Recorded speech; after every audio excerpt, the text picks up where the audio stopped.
¿Por qué el rey Arturo se convirtió en el símbolo más poderoso de Inglaterra durante 1000 años? Imagina que eres un conquistador normando recién llegado a una tierra hostil en el año 1066, rodeado de sajones que te odian y que superan enormemente en número a tus guerreros. Necesitas legitimidad, necesitas convencer a estos pueblos conquistados de que tu gobierno no es usurpación sino destino. Y entonces descubres, o inventas, la historia perfecta.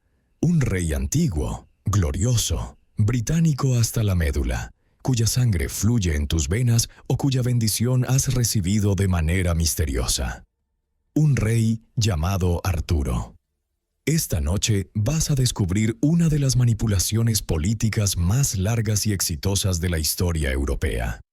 Durante más de 900 años, desde los normandos del siglo XI hasta los propagandistas de la Segunda Guerra Mundial, gobernantes, monjes, poetas y políticos han retorcido, reinventado y reescrito el mito artúrico para justificar guerras, consolidar dinastías, oprimir naciones y construir imperios.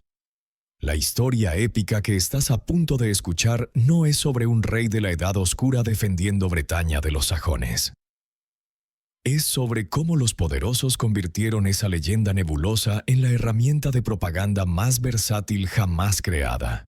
Sientes el peso de los siglos mientras te preparas para caminar por esta línea temporal de engaños y manipulaciones. Cada época tomó a Arturo y lo remodeló a su imagen. Lo vistió con las ropas de sus propios intereses, lo hizo proclamar exactamente lo que necesitaban que dijera. Los normandos lo usaron para borrar la identidad sajona. Los Plantagenet lo usaron para crear una monarquía mítica. Los monjes lo usaron para atraer peregrinos y dinero. Los reyes posteriores lo usaron para justificar invasiones. Los victorianos lo convirtieron en el perfecto caballero imperial. Y cada manipulación, cada reescritura, cada invención descarada fue presentada como descubrimiento de la verdad histórica. Antes de comenzar este relato nocturno sobre la historia detrás de la historia, déjame pedirte algo. Si disfrutas estas historias épicas que revelan las verdades ocultas del pasado, dale like a este video. Suscríbete al canal Relatos Nocturnos Épicos y activa la campanita. Cada suscripción nos ayuda a seguir desenterrando los secretos que los poderosos prefieren mantener enterrados. Ahora sí, prepárate para viajar a través de los siglos y descubrir cómo un mito se convirtió en arma política. El viaje comienza en el año 1136, en un monasterio galés, donde un clérigo ambicioso está a punto de escribir el libro que cambiará la historia de Inglaterra para siempre. El scriptorium del monasterio está silencioso, excepto por el rasgueo de la pluma sobre el pergamino. El hombre que escribe es Geoffrey de Monmouth, un clérigo galés de ambición desmedida y escrúpulos flexibles, y las palabras que está trazando con tinta negra cambiarán el curso de la historia británica durante los próximos 1000 años. Afirma estar traduciendo un libro antiguo en lengua británica que le fue dado por un archidiácono. Un libro que contiene la verdadera historia de los reyes de Bretaña desde tiempos inmemoriales. La verdad es más simple y más audaz. Está inventando la mayor parte de lo que escribe, creando de la nada una genealogía mítica que conectará a los conquistadores normandos con un pasado glorioso que necesitan desesperadamente. Según los historiadores modernos que han analizado exhaustivamente la Historia Regum Britanniae de Geoffrey, al menos el 70% del contenido es ficción pura. Geoffrey tomó fragmentos de leyendas galesas antiguas, añadió elementos de crónicas continentales, robó pasajes completos de autores clásicos latinos y lo mezcló todo con invenciones propias hasta crear una narrativa aparentemente coherente. Su Arturo no es el guerrillero oscuro de las leyendas celtas, sino un emperador conquistador que somete no solo Britania, sino gran parte de Europa. Un monarca cristiano perfecto que establece un reino de justicia y orden antes de caer traicionado por su sobrino Mordred. Este Arturo es exactamente lo que los normandos necesitan. Un precedente glorioso de gobierno fuerte y centralizado sobre toda Bretaña. Un detalle fascinante que revela la audacia de Geoffrey. Varios de sus contemporáneos lo acusaron abiertamente de ser un mentiroso. William de Newburgh, otro cronista del siglo XII, escribió que Geoffrey había maquillado fábulas sobre Arturo y que sus historias eran producto evidente de su propia imaginación. Pero estas acusaciones llegaron demasiado tarde. El libro de Geoffrey se había vuelto un éxito inmediato entre la nobleza normanda, copiado y recopiado en monasterios por toda Inglaterra y el continente. La aristocracia conquistadora abrazó estas historias porque les proporcionaban exactamente lo que necesitaban: una narrativa que legitimaba su gobierno presentándolos como herederos de una tradición británica antigua en lugar de invasores extranjeros. Los académicos continúan debatiendo las motivaciones exactas de Geoffrey. Algunos argumentan que era un oportunista puro buscando avanzar su carrera eclesiástica mediante adulación literaria a sus patrones normandos. Otros sugieren que tenía motivos más complejos, quizás intentando preservar y elevar la cultura galesa presentándola como igual o superior a la tradición sajona que los normandos habían destruido. Algunos incluso proponen que Geoffrey creía genuinamente en algunas de sus historias, que había confundido leyenda con historia en su propia mente. Lo que no se debate es el efecto. Geoffrey creó el Arturo que conocemos, el rey de Camelot con su mesa redonda, sus nobles caballeros, su espada mágica, su traición final. Imagínate ahora en la corte del rey Enrique II Plantagenet, en el año 1155, 20 años después de la muerte de Geoffrey. La historia se ha convertido en lectura obligada para todo noble que se respete a sí mismo. El rey y su corte escuchan fascinados mientras un juglar recita pasajes del libro, describiendo las conquistas de Arturo, su corte magnífica, su gobierno justo pero firme. El olor a vino especiado y carne asada llena el gran salón mientras la historia se desarrolla. El sonido del fuego en la chimenea monumental se mezcla con la voz del narrador. Observas los rostros de los nobles normandos brillar con orgullo mientras escuchan sobre su pasado glorioso, un pasado que Geoffrey inventó específicamente para ellos. Ves cómo el rey Enrique sonríe cuando el juglar describe cómo Arturo sometió a Escocia, Irlanda y Gales, exactamente los territorios que Enrique mismo está intentando controlar en este preciso momento. No es coincidencia. Geoffrey escribió su Arturo como espejo idealizado del tipo de rey que los normandos querían ser, y ahora los normandos están usando ese espejo como justificación para sus propias ambiciones imperiales. Arturo lo hizo primero, se dicen a sí mismos. Nosotros simplemente restauramos el antiguo orden. La manipulación es perfecta porque no parece manipulación, sino descubrimiento histórico. Te das cuenta de que estás presenciando el nacimiento de algo más que una historia popular.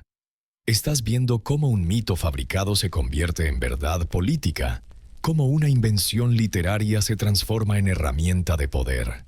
Geoffrey ha proporcionado a los conquistadores normandos algo más valioso que ejércitos o castillos. Les ha dado un pasado, una identidad, una justificación divina para su gobierno. Y esta primera manipulación del mito artúrico es solo el comienzo de una tradición que durará siglos. Pero si los normandos usaron a Arturo para legitimarse como gobernantes, sus sucesores llevarían la manipulación a nuevas alturas. Los reyes Plantagenet no se contentarían con ser herederos de Arturo. Querrían ser Arturo, literalmente reviviendo su corte y sus rituales en una mezcla extraordinaria de teatro político y propaganda dinástica. El gran salón del castillo de Winchester ha sido transformado esta noche del año 1344 en algo que parece salido directamente de las páginas de Geoffrey de Monmouth y de los romances franceses que siguieron. El rey Eduardo III, uno de los monarcas más ambiciosos y militaristas de la historia inglesa, ha anunciado la creación de una nueva mesa redonda que reunirá a los 300 mejores caballeros de su reino. No está simplemente celebrando las leyendas artúricas, está intentando convertirse en Arturo, recreando su corte mítica en la realidad del siglo XIV, usando el prestigio del rey legendario para impulsar sus propias ambiciones de conquista en Francia y dominio sobre las islas británicas. Según las crónicas de la época escritas por Jean Froissart y otros cronistas contemporáneos, Eduardo III estaba obsesionado con las leyendas artúricas desde su juventud.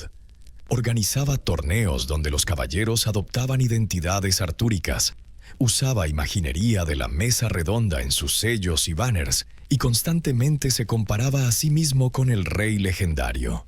Pero su plan de 1344 era algo más que juego aristocrático. Era propaganda política calculada diseñada para unificar a la nobleza inglesa bajo su liderazgo en vísperas de lo que se convertiría en la Guerra de los 100 años contra Francia. Si Eduardo era el nuevo Arturo, entonces sus varones eran los nuevos caballeros de la Mesa Redonda, unidos en fraternidad guerrera bajo su mando. Un detalle revelador que los historiadores han señalado. El proyecto de la Mesa Redonda de Eduardo fue abandonado repentinamente en 1348, reemplazado por la creación de la Orden de la Jarretera, una orden de caballería más pequeña y más controlable. Las razones fueron prácticas. La peste negra había devastado Inglaterra, y el costo de construir un edificio circular masivo para albergar a 300 caballeros había resultado prohibitivo. Pero la imagen ya había cumplido su propósito. Eduardo había establecido firmemente la conexión entre la monarquía inglesa y el mito artúrico, una conexión que sus sucesores explotarían durante siglos. La Orden de la Jarretera misma se presentaba como heredera de las tradiciones de Camelot, con ceremonias elaboradas diseñadas para evocar los rituales imaginarios de la corte de Arturo. Los académicos debaten hasta qué punto Eduardo creía genuinamente en su identificación con Arturo versus cuánto era pura estrategia política. Algunos argumentan que la devoción de Eduardo a las leyendas artúricas era sincera, que realmente veía su reinado como continuación de la misión de Arturo de establecer un reino cristiano perfecto. Otros sostienen que Eduardo era un manipulador frío que usaba el mito simplemente como herramienta de control social y militar. La verdad probablemente combina ambos elementos. Eduardo disfrutaba genuinamente el mundo artúrico, pero también comprendía perfectamente su utilidad política. Imagínate ahora en uno de los torneos artúricos de Eduardo III, en el año 1342, 2 años antes del anuncio de su Mesa Redonda. El campo de justas se ha decorado con banners mostrando escenas de las leyendas artúricas. Los caballeros participantes han adoptado nombres de personajes del ciclo. Este es Lancelot, ese es Gawain, aquel es Percival.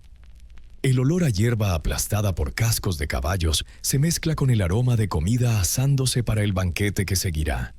El sonido de cascos tronando, lanzas astillándose y la multitud rugiendo llena el aire.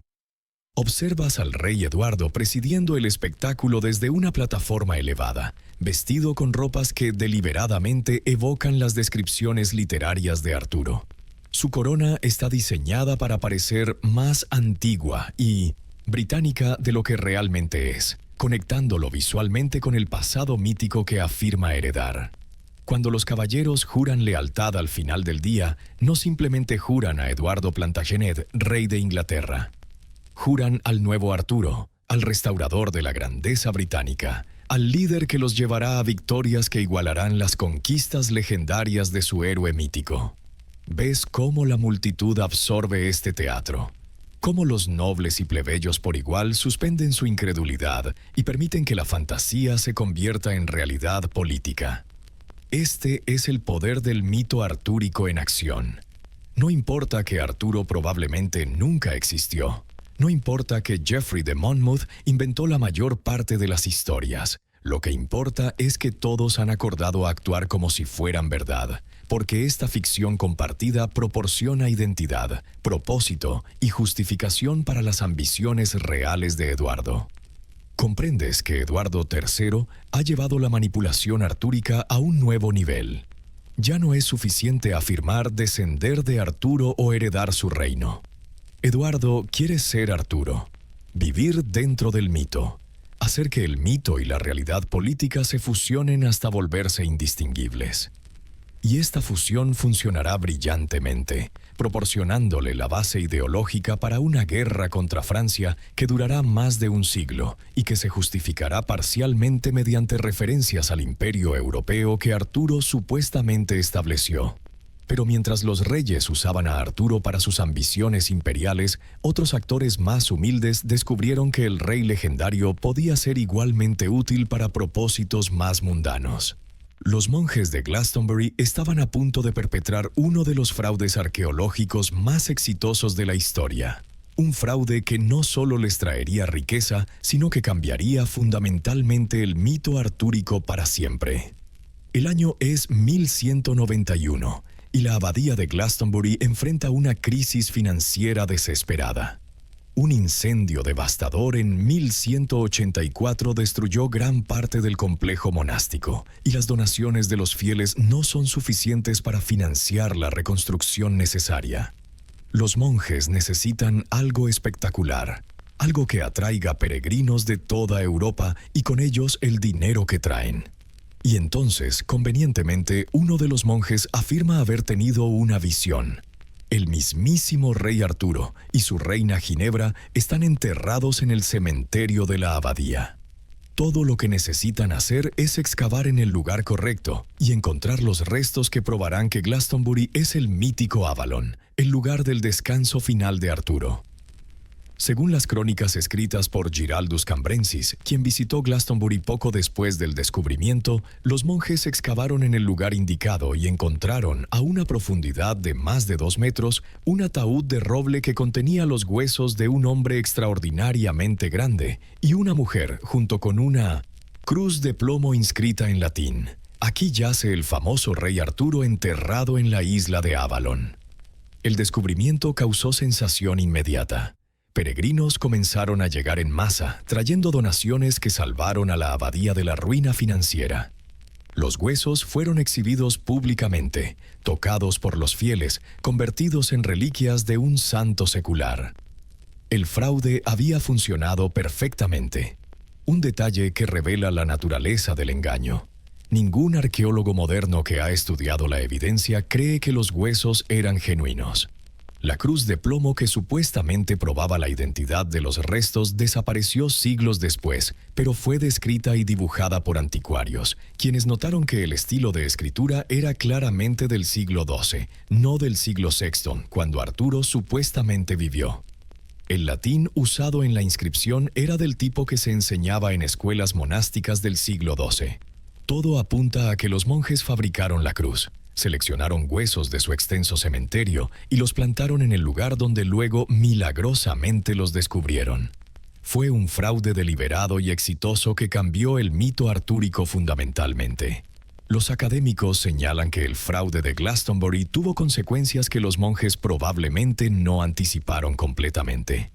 Hasta 1191, las leyendas galesas y bretonas insistían que Arturo no había muerto, sino que dormía en algún lugar mágico esperando regresar cuando su pueblo lo necesitara. Esta creencia en el retorno de Arturo era políticamente peligrosa para los reyes ingleses, especialmente en Gales, donde rebeldes podían usar el mito para justificar resistencia. Al probar que Arturo estaba definitivamente muerto y enterrado en suelo inglés, los monjes de Glastonbury mataron accidentalmente la esperanza de su resurrección, convirtiéndolo de profecía viviente en reliquia segura. Imagínate ahora en Glastonbury en el año 1278, cuando el rey Eduardo I, el gran enemigo de los galeses, ordena la apertura de la tumba de Arturo y la reentierro de los huesos en un lugar más prominente dentro de la abadía. Eduardo no está haciendo esto por devoción religiosa, está haciendo propaganda. En este preciso momento, Eduardo está en proceso de conquistar Gales, aplastando la resistencia galesa con brutalidad sistemática. Al presidir personalmente el reentierro de Arturo, Eduardo está declarando que el héroe galés está muerto, que no regresará, que la esperanza de resistencia es fútil. El olor a incienso llena la abadía mientras los huesos son exhibidos. El sonido de cánticos gregorianos acompaña la ceremonia solemne. Observas a Eduardo y su reina Eleanor tocar reverentemente los huesos, un gesto teatral diseñado para las docenas de testigos que llevarán la noticia por todo el reino. El rey inglés está reclamando a Arturo, domesticando al guerrero galés rebelde, convirtiéndolo en rey inglés muerto, seguro en su tumba, incapaz de inspirar rebelión. Los monjes de Glastonbury observan satisfechos, sabiendo que su fraude de casi un siglo atrás ahora sirve propósitos políticos que probablemente nunca imaginaron cuando plantaron esos huesos en la tierra oscura. ¿Ves cómo Eduardo usa cada elemento de la ceremonia para transmitir mensajes múltiples? A los ingleses dice: vuestro rey más grande reconoce y honra la grandeza de nuestro pasado mítico. A los galeses dice: vuestro héroe está muerto y conquistado como vosotros. A sus propios nobles dice: yo soy el heredero legítimo de Arturo, el restaurador de su reino. Un solo evento, múltiples manipulaciones entrelazadas, todas posibles gracias a un fraude piadoso perpetrado por monjes desesperados por dinero. ¿Comprendes que el fraude de Glastonbury representa un tipo diferente de manipulación artúrica? No militar ni dinástica, sino económica y religiosa. Los monjes descubrieron que Arturo podía ser tan útil para llenar arcas como para justificar guerras. Y su descubrimiento tuvo el efecto involuntario de hacer el mito más útil para los reyes ingleses al eliminar la amenaza del Arturo que regresa. La mentira sirvió a todos excepto a aquellos galeses que todavía esperaban que su héroe volviera para liberarlos. Y fue precisamente contra los galeses que el mito artúrico sería usado con mayor crueldad. Eduardo I no se contentó con matar simbólicamente a Arturo enterrándolo. Usaría el mito para justificar una campaña de conquista y genocidio cultural contra el pueblo que lo había creado. El año es 1283. Y el rey Eduardo I de Inglaterra acaba de lograr lo que ninguno de sus predecesores consiguió: la conquista completa de Gales. El último príncipe galés independiente, Llywelyn ap Gruffudd, ha encontrado su fin. Su cabeza exhibida en la Torre de Londres, coronada con hiedra en burla de las profecías que lo llamaban el heredero de Arturo. Pero Eduardo no se contenta con victoria militar. Quiere victoria psicológica total. La destrucción no solo del poder galés, sino de la identidad galesa misma. Y para esto, paradójicamente, usará al mayor héroe cultural galés, Arturo. Si los galeses creen que Arturo era su campeón, Eduardo les demostrará que estaban equivocados, que Arturo siempre fue inglés, que sus propias leyendas justifican su conquista. Según los documentos oficiales de la corte de Eduardo y las crónicas de la época, el rey emprendió una campaña sistemática de apropiación de símbolos galeses. En 1284, Eduardo organizó una mesa redonda en Neffin, norte de Gales, una celebración deliberadamente ubicada en territorio recién conquistado. Los documentos de gastos de la corte muestran que Eduardo pagó por construcción temporal de una estructura circular que imitaba la mítica mesa redonda, y que invitó a sus caballeros ingleses a participar en torneos artúricos en suelo galés, como demostración de que ahora ellos, no los galeses, eran los herederos de Arturo. La humillación era intencional y devastadora, un detalle que revela la profundidad de la manipulación de Eduardo. Según la tradición galesa, cuando Llywelyn estaba siendo perseguido antes de su final, llevaba consigo una reliquia llamada Cross Naid, o la Cruz de Naid, que supuestamente contenía un fragmento de la Vera Cruz y que había pertenecido a los antiguos reyes británicos, posiblemente al mismo Arturo. Eduardo se apoderó de esta cruz después de la caída de Llywelyn y la llevó en procesión triunfal a Londres, depositándola en la abadía de Westminster. El mensaje era claro: los símbolos sagrados de los galeses ahora pertenecían a Inglaterra, al igual que el propio Gales. Arturo, su cruz, su legado, todo había sido conquistado y anexado. Los historiadores contemporáneos notan cómo Eduardo sistemáticamente invirtió el significado del mito artúrico, donde las leyendas galesas presentaban a Arturo como defensor de los británicos contra invasores sajones. Eduardo presentaba a Arturo como conquistador que unificó Britania bajo un solo rey, exactamente lo que Eduardo afirmaba estar haciendo.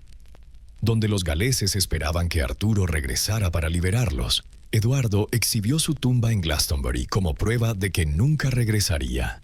Donde los bardos galeses cantaban de Arturo en su lengua nativa, Eduardo patrocinó versiones inglesas y francesas de las leyendas que borraban su origen celta.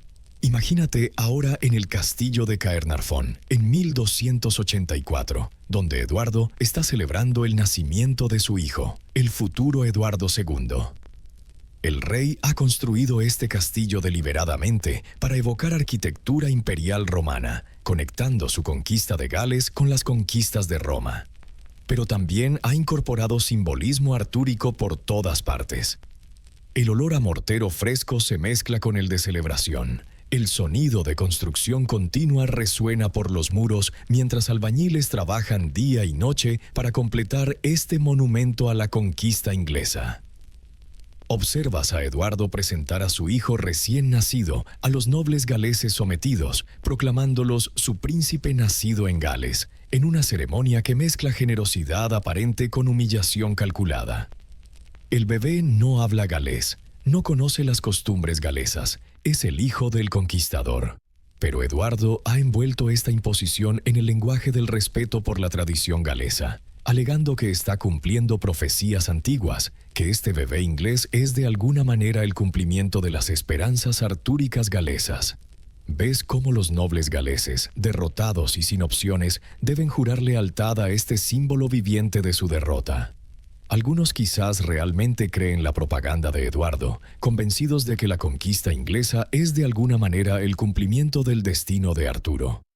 Otros simplemente actúan como se espera, guardando su resentimiento para cuando pueda expresarse con seguridad, si ese momento llega alguna vez.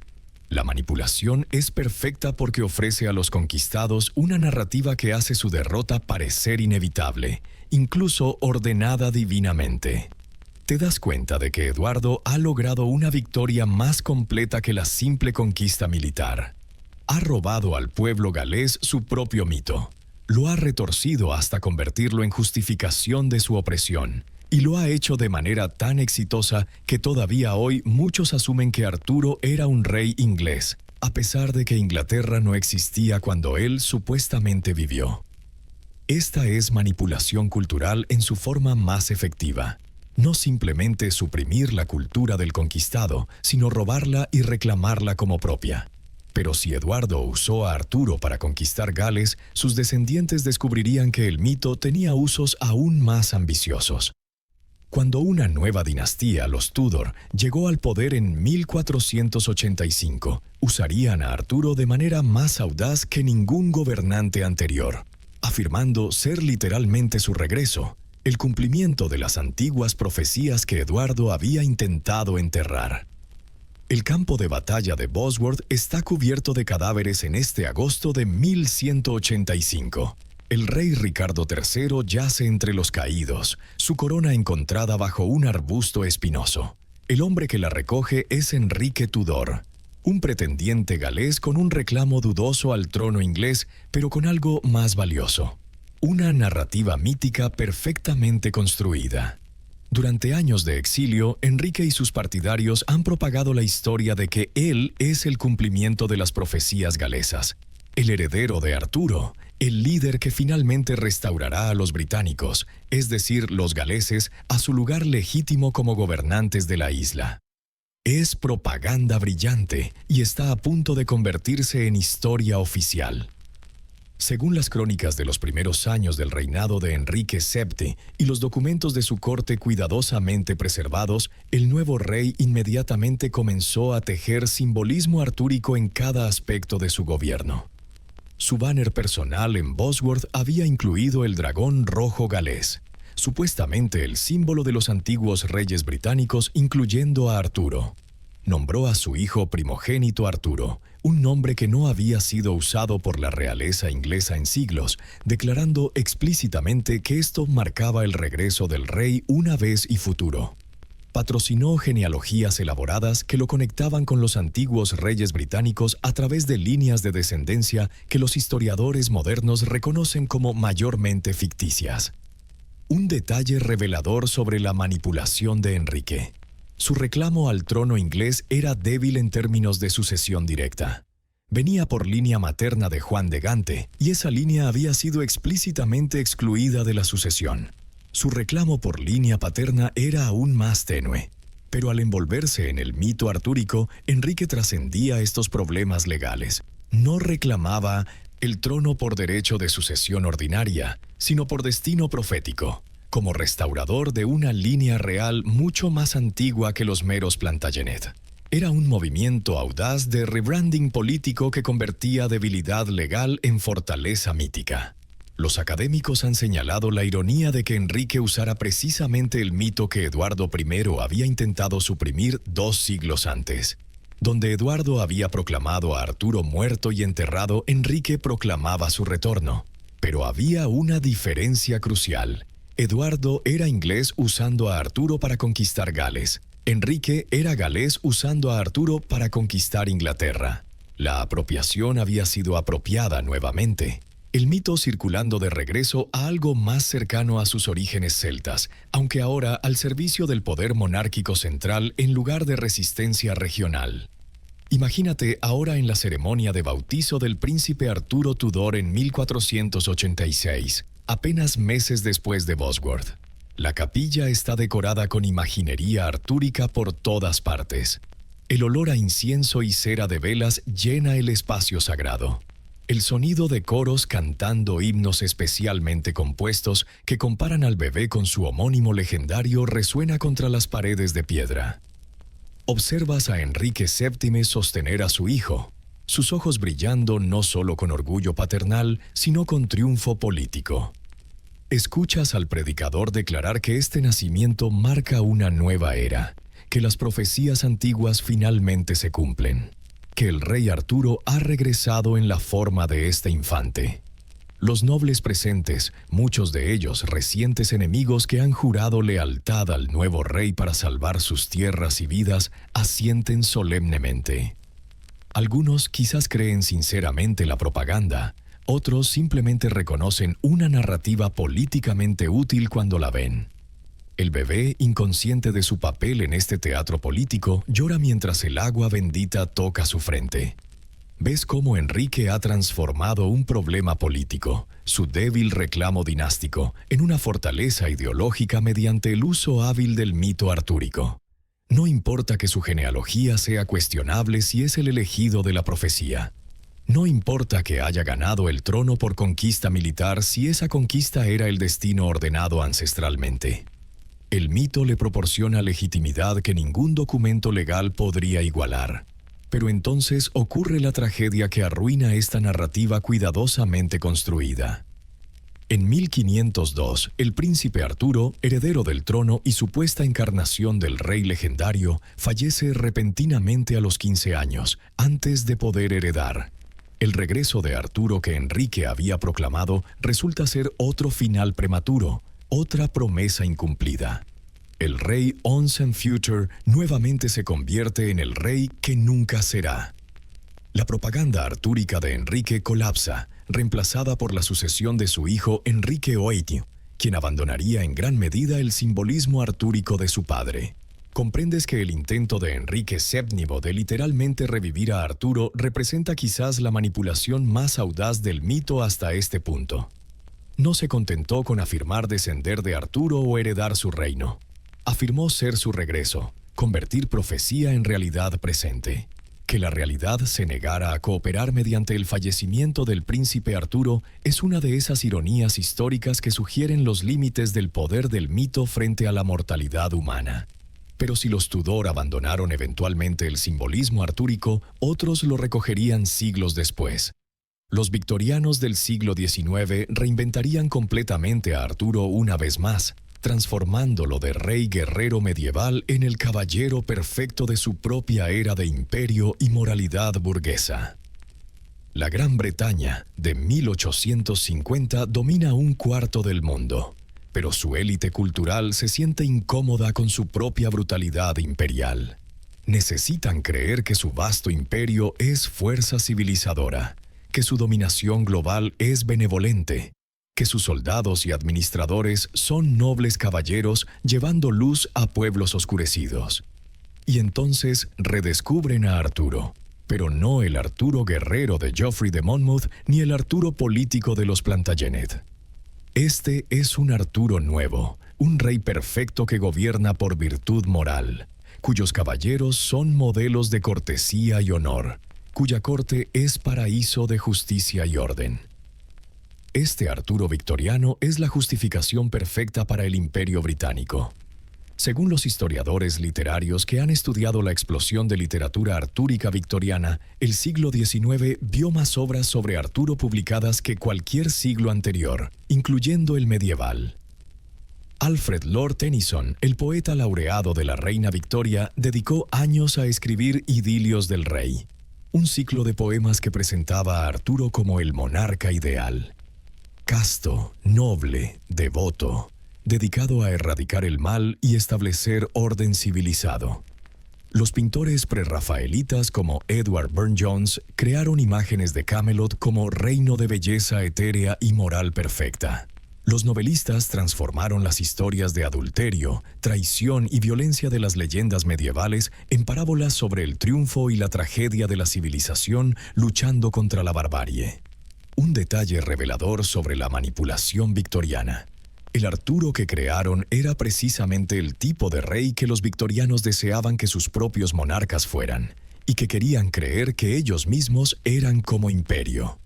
Arturo, en los Idilios de Tennyson, está casi neuróticamente obsesionado con pureza sexual y moral, reflejando las ansiedades victorianas sobre sexualidad y clase social.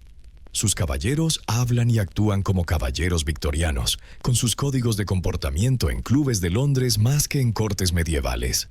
Su Camelot es esencialmente Londres imaginada como utopía, con el caos de Gales, Escocia e Irlanda conquistados y civilizados representado, por los bosques salvajes que los caballeros de Arturo deben pacificar. Los académicos han señalado cómo los victorianos usaron a Arturo para justificar específicamente su imperialismo. En las interpretaciones victorianas, las conquistas europeas de Arturo mencionadas por Geoffrey se convierten en misión civilizadora, llevando ley romana y cristianismo a paganos ignorantes. La mesa redonda se convierte en prototipo del gobierno colonial británico, con caballeros individuales gobernando territorios distantes en nombre del rey central, exactamente como funcionarios coloniales británicos en India o África.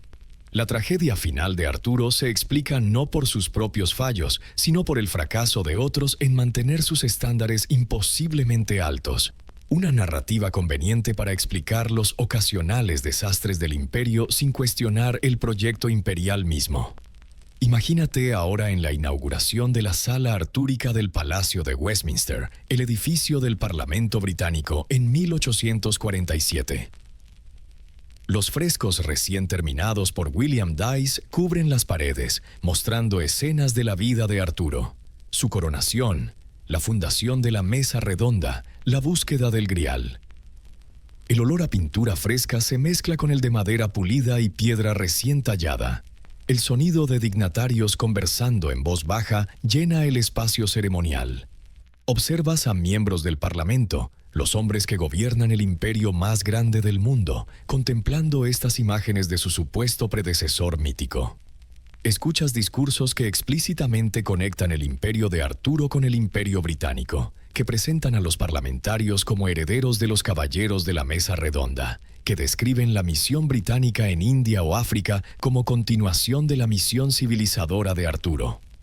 La manipulación es tan descarada que resulta difícil creer que los oradores sean completamente sinceros, pero tal vez lo son. Tal vez realmente creen que conquistar y explotar es benevolencia, que la extracción de recursos y la imposición de cultura es servicio. Ves a funcionarios coloniales de permiso en Londres, hombres que han pasado años en territorios distantes administrando poblaciones que los odian. Absorber estas narrativas que transforman su experiencia frecuentemente brutal en romántica aventura de caballería. Algunos quizás reconocen la disonancia entre el ideal artúrico y la realidad colonial. Otros abrazan agradecidos una narrativa que hace su trabajo parecer noble en lugar de simplemente necesario para mantener el poder y la riqueza británicos. Te das cuenta de que los victorianos han logrado algo extraordinario con su reinvención de Arturo. Han convertido un mito de resistencia celta en justificación para opresión imperial global. El rey que supuestamente defendió Britania contra invasores ahora justifica invasión británica de tierras lejanas. Los caballeros que buscaban el grial ahora simbolizan oficiales coloniales que buscan riqueza y control. La distorsión es tan completa que muchos victorianos probablemente no reconocían que estaban manipulando el mito. Para ellos, su Arturo era el verdadero, y todas las versiones anteriores eran las distorsiones. Pero la manipulación victoriana de Arturo no sería la última. El siglo XX traería nuevos conflictos que requerirían nuevos Arturos. Durante 2 guerras mundiales y la Guerra Fría que siguió, Arturo sería movilizado nuevamente. Esta vez no para justificar conquistas imperiales, sino para inspirar resistencia contra nuevos invasores y para definir qué significaba ser británico frente a amenazas existenciales. El año es 1940 y Gran Bretaña enfrenta la mayor amenaza a su existencia como nación independiente desde la Armada Española de 1588. Las fuerzas de Hitler dominan Europa continental, Francia ha caído. Bombarderos alemanes atacan ciudades británicas noche tras noche. La invasión parece inminente. En este momento de crisis existencial, políticos, propagandistas y artistas recurren una vez más a Arturo, no como justificación de imperio, sino como símbolo de resistencia contra invasión extranjera. La ironía sería divertida si no fuera tan oscura. El mismo mito que se usó para justificar conquista inglesa de Gales ahora se usa para inspirar resistencia británica contra conquista alemana. Según los historiadores que han estudiado la propaganda británica durante la Segunda Guerra Mundial, las referencias artúricas impregnaron el discurso público de maneras sutiles y obvias. Winston Churchill, el primer ministro, conscientemente modeló su retórica en parte sobre las legendarias arengas de Arturo a sus hombres antes de batalla. Los carteles de propaganda mostraban paralelismos explícitos entre la Battle of Britain y las legendarias batallas de Arturo contra los sajones invasores. Una comparación que convenientemente olvidaba que los sajones habían ganado eventualmente y que los británicos modernos descendían más de esos sajones que de los celtas de Arturo. Los pilotos de la RAF eran comparados con los caballeros de la Mesa Redonda, defensores de la civilización contra hordas bárbaras. Un detalle revelador sobre esta manipulación: la inversión completa del significado del mito. Durante siglos, los ingleses habían usado a Arturo para justificar ser invasores, conquistadores, constructores de imperio.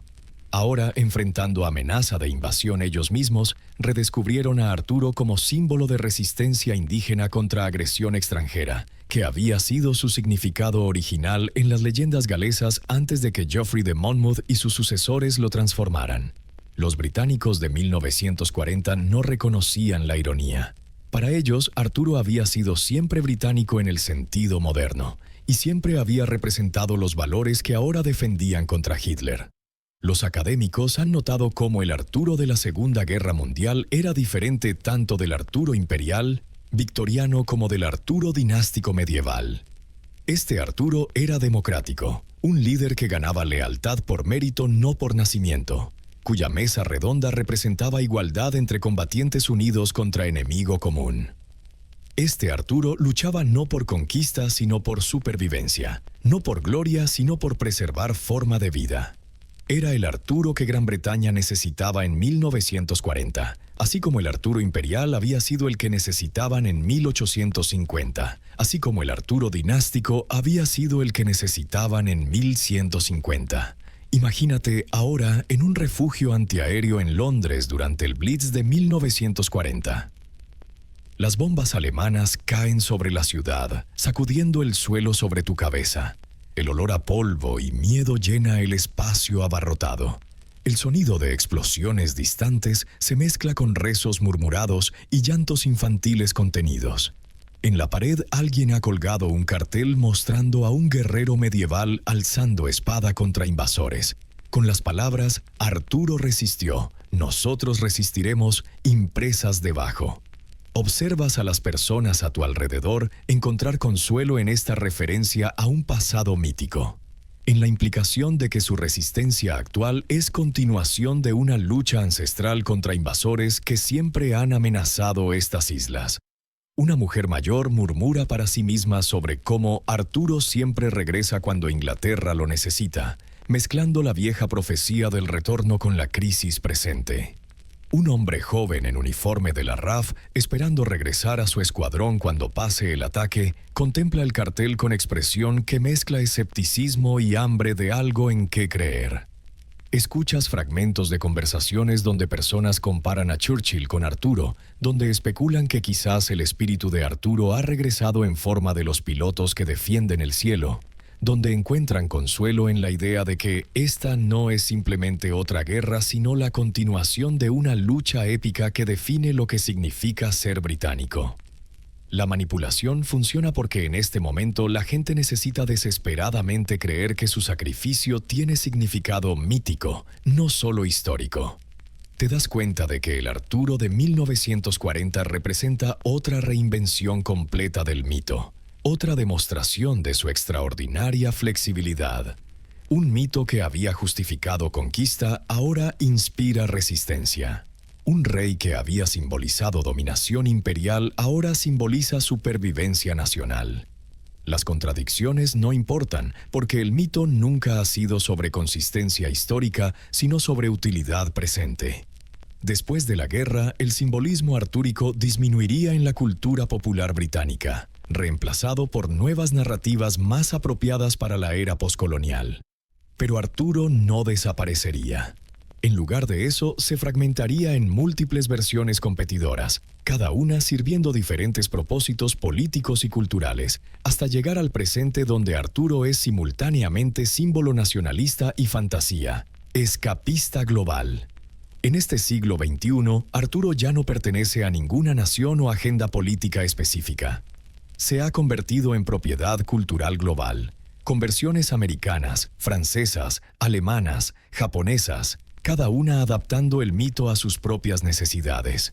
Pero en Gran Bretaña, donde todo comenzó, Arturo permanece como campo de batalla cultural donde se libran guerras sobre identidad nacional, sobre el legado del imperio, sobre qué significa ser británico en una era poscolonial. Cada facción política intenta reclamar a Arturo. Cada grupo cultural quiere su propia versión. Y el resultado es un paisaje fragmentado donde el rey, una vez y futuro, tiene tantos futuros competidores como grupos que lo invocan. Según los analistas culturales que han estudiado las múltiples reinvenciones de Arturo en décadas recientes, el mito ahora sirve simultáneamente propósitos contradictorios. Nacionalistas británicos lo usan como símbolo de identidad inglesa pura, convenientemente olvidando sus orígenes galeses. Nacionalistas galeses lo reclaman como símbolo de resistencia celta contra opresión inglesa, ignorando cómo los ingleses lo usaron durante siglos. Izquierdistas progresistas enfatizan la mesa redonda como símbolo de igualdad democrática. Conservadores enfatizan a Arturo como defensor del orden y la tradición. Feministas reescriben las leyendas centrándose en Ginebra y Morgan como protagonistas. Cada grupo encuentra en Arturo exactamente lo que busca porque 1000 años de manipulaciones han hecho el mito infinitamente maleable. Un detalle revelador sobre el Arturo moderno. Las disputas sobre su verdadera naturaleza frecuentemente se vuelven sorprendentemente intensas, con académicos, escritores y aficionados defendiendo apasionadamente sus interpretaciones particulares como auténticas mientras denuncian otras como distorsiones. Pero como hemos visto en esta larga noche explorando la historia de las manipulaciones artúricas, no existe un Arturo auténtico que recuperar. Cada época ha creado su propio Arturo.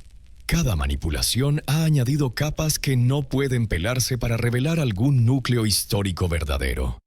El Arturo real, si existió en absoluto, está tan enterrado bajo siglos de invención que se ha vuelto irrecuperable. Los historiadores contemporáneos que estudian el fenómeno artúrico ahora lo tratan menos como pregunta histórica, ¿quién fue Arturo? Y más como pregunta cultural, ¿por qué cada época necesita su propio Arturo? La respuesta parece ser que Arturo proporciona algo que las sociedades necesitan desesperadamente. Un pasado mítico que justifica el presente. Un héroe que encarna valores actuales mientras afirma ser antiguo. Una narrativa de continuidad que conecta el caos del ahora con la supuesta claridad del entonces. Que este pasado mítico sea en gran medida inventado no disminuye su poder. Si acaso lo aumenta, Porque un mito fabricado puede ser ajustado infinitamente, mientras uno genuinamente antiguo sería rígido. Imagínate ahora en un evento de recreación histórica en Tintagel, Cornwall, el supuesto lugar de nacimiento de Arturo según Geoffrey de Monmouth, en el verano de 2024. Actores vestidos con armaduras anacrónicas representan escenas de las leyendas para turistas que fotografían todo con sus teléfonos. El olor a comida de festivales se mezcla con el aire salado del mar. El sonido de música folk amplificada compite con el de olas rompiendo contra acantilados dramáticos. Observas a la multitud diversa que ha venido a celebrar a Arturo. Familias británicas en vacaciones buscando conectar con su herencia. Turistas americanos fascinados por historia europea. Aficionados de fantasía que conocen a Arturo principalmente de libros y películas. Nacionalistas británicos que ven en Arturo símbolo de grandeza perdida que debe recuperarse. Activistas galeses que protestan que Tintagel está en Cornwall, no Gales, y que el evento entero es apropiación cultural inglesa de héroe galés. Escuchas conversaciones que revelan cuán fragmentado se ha vuelto el mito. Algunos hablan de Arturo como figura histórica real cuya tumba esperan algún día descubrir. Otros lo tratan como ficción pura, entretenimiento sin pretensión de verdad histórica. Algunos lo invocan como símbolo de valores tradicionales británicos. Otros argumentan que representa algo más universal, un arquetipo humano que trasciende nacionalidad. Las versiones compiten, nadie tiene autoridad para declarar cuál es correcta, y quizás esa sea la naturaleza del mito en era democrática. Pertenece a todos y por tanto a nadie. Te das cuenta, mientras contemplas esta escena de celebración comercializada de un mito manufacturado, que estás presenciando la última fase de un proceso que comenzó hace casi 1000 años en ese scriptorium galés donde Geoffrey de Monmouth escribió sus ficciones y las proclamó historia. Arturo ha sido manipulado tantas veces por tantos grupos diferentes, para tantos propósitos contradictorios, que se ha convertido en espejo perfecto. Cada quien ve en él exactamente lo que trae consigo. Y quizás eso explica su longevidad extraordinaria. Un héroe con identidad fija eventualmente se vuelve irrelevante cuando los tiempos cambian. Pero un héroe que puede ser infinitamente reinventado nunca muere porque nunca deja de ser útil. Comprendes ahora que la historia que has escuchado esta noche no es realmente sobre un rey medieval o incluso sobre un guerrero legendario del siglo VI. Es sobre cómo las sociedades usan el pasado para justificar el presente, cómo los mitos se crean y recrean para servir necesidades del poder, cómo algo que comenzó como propaganda deliberada puede transformarse con el tiempo en tradición antigua que nadie cuestiona. Arturo ha sido la herramienta perfecta de manipulación precisamente porque nunca fue completamente real para comenzar, lo que significaba que podía ser hecho para significar cualquier cosa. Y mientras Arturo continúe siendo útil, mientras las sociedades continúen necesitando héroes del pasado para dar sentido al presente, continuará siendo reinventado, reescrito, manipulado para nuevos propósitos. El rey una vez y futuro tendrá tantos futuros como haya grupos que lo reclamen. Y quizás eso no es traición a alguna verdad original, sino el cumplimiento del destino del mito. No preservar el pasado inmutable, sino servir al presente cambiante. No ser verdadero, sino ser útil. No revelar quiénes fuimos, sino justificar quiénes elegimos ser. Las sombras de todos los Arturos que has conocido esta noche.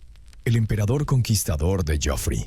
El rey dinástico de los Plantagenet, el cadáver conveniente de Glastonbury, el opresor de Gales de Eduardo, el salvador profetizado de Enrique Tudor, el caballero imperial victoriano, el defensor democrático de 1940, el símbolo fragmentado moderno. Todos se funden ahora en la oscuridad de esta hora tardía. Has recorrido casi 1000 años de manipulaciones, reinvenciones, apropiaciones, cada una construyendo sobre las anteriores hasta crear un palimpsesto mítico tan complejo que la verdad original, si alguna vez existió, se ha vuelto completamente irrecuperable. La lección más profunda de este viaje no es que Arturo fuera falso, sino que la distinción entre verdadero y falso casi no importa cuando se trata de mitos políticos. Geoffrey de Monmouth inventó la mayor parte de su historia, pero sus invenciones se volvieron más reales en sus efectos sobre la historia inglesa que muchos hechos documentados. Los monjes de Glastonbury perpetraron un fraude descarado, pero su tumba falsa de Arturo influyó en la política real durante siglos. Los victorianos distorsionaron las leyendas medievales hasta hacerlas irreconocibles, pero su Arturo imperial justificó imperio real que afectó a millones de vidas reales. Lo que has aprendido esta noche es que los mitos no son simplemente historias que las sociedades cuentan sobre sí mismas. Son herramientas de poder, armas de propaganda, justificaciones para políticas que de otro modo parecerían injustificables. Cuando un rey necesitaba legitimar conquista, inventaba conexión con Arturo. Cuando una iglesia necesitaba fondos, descubría tumba de Arturo. Cuando un imperio necesitaba justificar dominación, recreaba corte de Arturo. Cuando una nación enfrentaba invasión, invocaba resistencia de Arturo. El mito se adaptaba a cada necesidad porque los mitos, a diferencia de las personas reales, pueden ser reescritos sin límite. Pero quizás la manipulación más profunda de todas no es ninguna de las específicas que has presenciado esta noche, sino la acumulativa. Después de 1000 años de afirmar que Arturo representa valores británicos eternos, después de 1000 años de conectar identidad nacional con este rey legendario, la asociación se ha vuelto tan profunda que muchos británicos no pueden imaginar su historia sin Arturo, a pesar de que probablemente nunca existió, o en el mejor caso fue figura menor cuya importancia fue inflada 1000 veces por propaganda posterior. El mayor truco que los manipuladores del mito lograron fue hacer que su herramienta de manipulación se volviera invisible, que pareciera patrimonio natural en lugar de construcción artificial. Y quizás eso explica por qué Arturo sobrevive cuando tantos otros héroes medievales han sido olvidados. No sobrevive a pesar de haber sido manipulado, sino porque ha sido manipulado.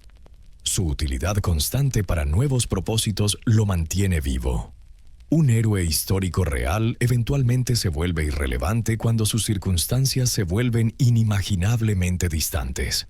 Pero Arturo nunca envejece porque nunca es el mismo 2 veces. Es el camaleón perfecto del mito, cambiando color para coincidir con cualquier trasfondo político, cualquier necesidad ideológica, cualquier agenda de poder. El fuego de Camelot que ha iluminado esta larga exploración se extingue ahora, revelándose como lo que siempre fue, no luz histórica, sino proyección de esperanzas y miedos presentes sobre pantalla oscura del pasado desconocido. Las figuras que parecían sólidas a su luz, Geoffrey escribiendo sus mentiras, Eduardo enterrando profecías galesas, Enrique nombrando a su hijo, los victorianos justificando imperio, Churchill invocando resistencia ancestral, se desvanecen en la oscuridad que es el destino de toda propaganda, una vez que sus propósitos inmediatos se cumplen o fallan. Deja ahora que las imágenes de todas estas manipulaciones se deslicen hacia el sueño que se aproxima.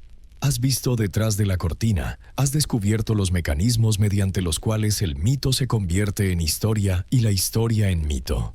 Llevas contigo este conocimiento no como cinismo que destruye toda narrativa, sino como comprensión que te permite distinguir entre las historias que iluminan y las que meramente justifican poder.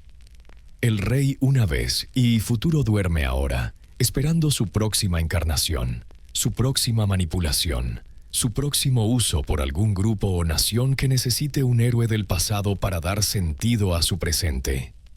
Y cuando ese momento llegue, como inevitablemente llegará, Arturo responderá a la llamada como siempre lo ha hecho, moldeándose a las necesidades de quien lo invoca, demostrando una vez más que los mejores sirvientes del poder son aquellos que nunca pueden quejarse de cómo se les usa. Hasta aquí la historia épica de hoy. Buenas noches, suscribe y mira más historias épicas en nuestro canal. Y si todavía estás aquí, escuchando en esta hora profunda de la noche, significa que la historia de cómo los poderosos manipularon un mito durante siglos ha resonado en ti de alguna manera. Quizás reconoces patrones similares en tu propio tiempo, otras narrativas que se presentan como antiguas verdades, pero que sirven convenientemente a intereses presentes. Quizás simplemente aprecias ver la maquinaria del poder expuesta, los trucos revelados, las manipulaciones desenmascaradas. Sea cual sea la razón que te mantiene escuchando, mereces una recompensa. Lo que viene a continuación son los detalles más íntimos de cómo vivían las personas ordinarias bajo el peso de estas manipulaciones, cómo los bardos galeses preservaban versiones prohibidas del mito, cómo los monjes copiaban manuscritos sabiendo que mentían, cómo la gente común negociaba entre la propaganda oficial y sus propias memorias culturales. Las imágenes permanecerán más tiempo en pantalla, permitiéndote contemplarlas mientras tu mente se deja llevar hacia territorios más cercanos al descanso. No hay urgencia ahora. El conocimiento que has absorbido permanecerá contigo.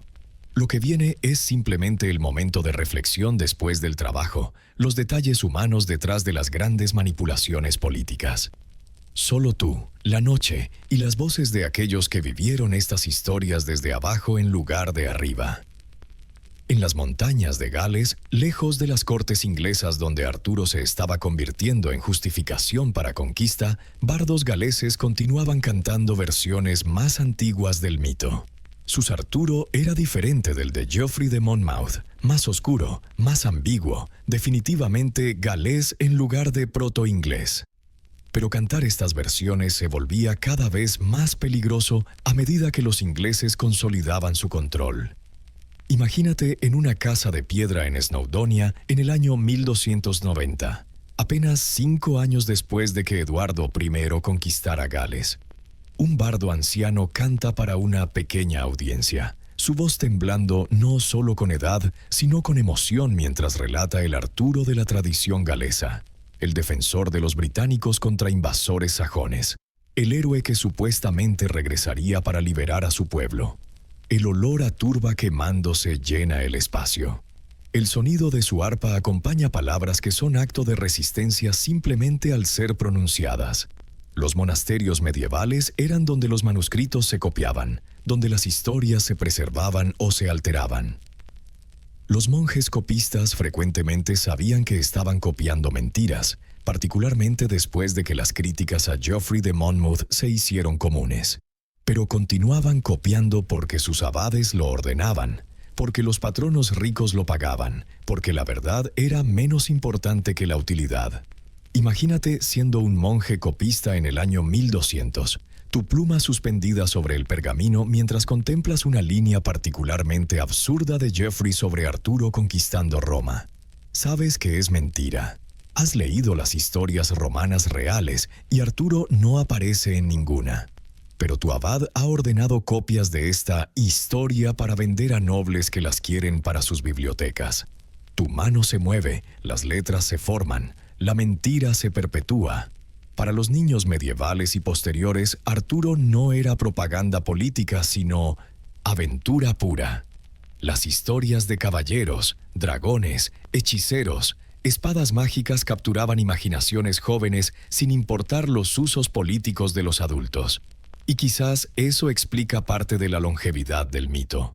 Cada generación lo recibía primero como cuento de hadas antes de aprender sus usos políticos. Imagínate siendo un niño de 8 años en la Inglaterra del siglo XIV, sentado junto al fuego mientras tu madre cuenta la historia de cómo Arturo sacó la espada de la piedra. Para ti, esto es magia pura, la promesa de que lo ordinario puede convertirse en extraordinario.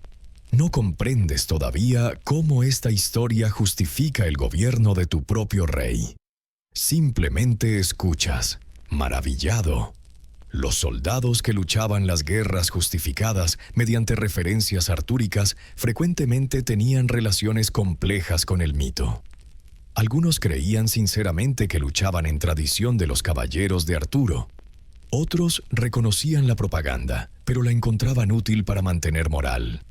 Otros más resentían ser comparados con héroes imposibles mientras sufrían realidades muy posibles.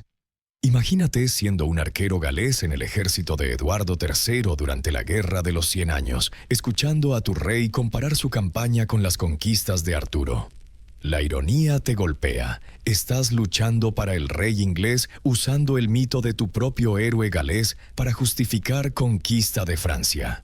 Ríes amargamente mientras preparas tu arco. Las manipulaciones políticas del mito artúrico fueron casi exclusivamente asuntos masculinos. Pero las mujeres vivían bajo el peso de estas narrativas que frecuentemente las presentaban como causas de desastre, tentadoras peligrosas, objetos pasivos. Ginebra, Morgan, todas las mujeres del mito fueron reescritas por hombres para servir mensajes sobre peligros de la feminidad. Imagínate siendo una mujer noble en la corte de Enrique II, escuchando por enésima vez cómo el adulterio de Ginebra destruyó Camelot. La lección obvia que se supone debes aprender sobre tu propio comportamiento. Mantienes tu rostro neutral mientras internamente reflexionas sobre cómo los hombres que cuentan estas historias raramente mencionan las propias traiciones de Arturo. Glastonbury, con su tumba falsa de Arturo, atraía peregrinos que gastaban dinero en la economía local. Estos primeros turistas frecuentemente sabían que probablemente estaban siendo engañados, pero elegían creer de todos modos porque la creencia era parte de la experiencia que pagaban. Imagínate llegando a Glastonbury en el año 1250, habiendo viajado semanas para ver la tumba del gran rey. El monje guía claramente está exagerando. Sus historias contradicen otras que has escuchado, pero pagaste buen dinero por esta experiencia, y hay algo reconfortante en estar donde Arturo supuestamente yace, real o no.